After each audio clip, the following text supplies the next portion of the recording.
Hey guys, it's Mark here and welcome back to another video, and today I have the Sony Xperia Z5 Compact that I ordered during 7/7, and although there's been a lot of delay, especially the shipping from JNT, I don't want to bring them up, but at the same time I'm like this needed to be picked out, because especially how I know that during 7/7 there's a lot of sales, there's a lot of people buying a lot of stuff, it's always overpacked and overloaded, but at the same time they don't have to send my package all the way from KL to Pahang and back to KL again, and then stuck at Shah Alam for a certain amount of time and then stuck at Puchong for a certain amount of time. It's just that it's very weird. Again, without further ado, let's get to the unboxing itself.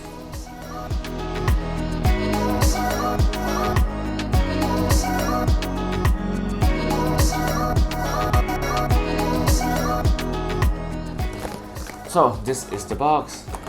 It's really a bit shaky, but I mean it's fine, and I got it for around 100 over something. I'll link it down below where I purchased it.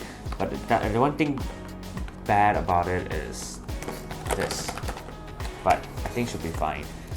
Overall, it's not the original Z5 compact boxes, but I guess it works. Whatever they fit, it can fit. It's fine. I don't think it's necessary to buy the box as well.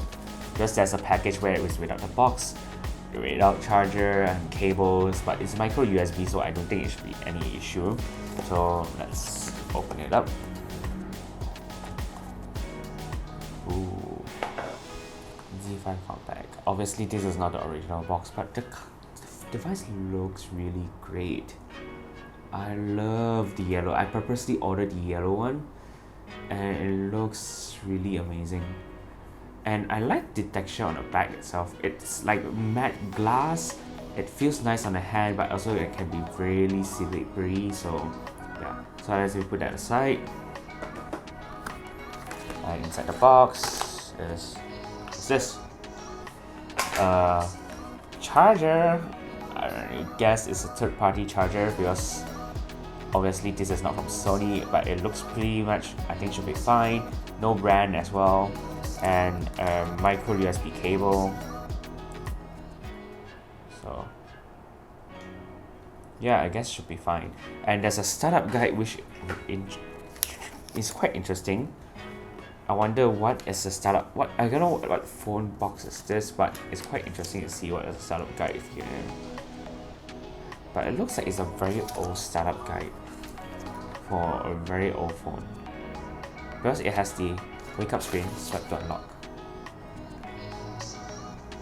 So it looks pretty interesting, but there's no model stated or whatsoever. That's fine.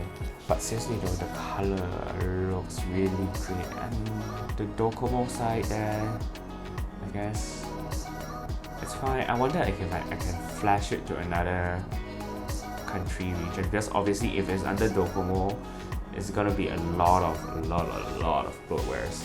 So anyhow, thank you guys very much for watching, and I'm just powering it on, and yeah, and hope you guys enjoy the video and stay tuned for the review again, and hope you guys are staying safe, especially during this lockdown, and I'll catch you guys next time. Bye.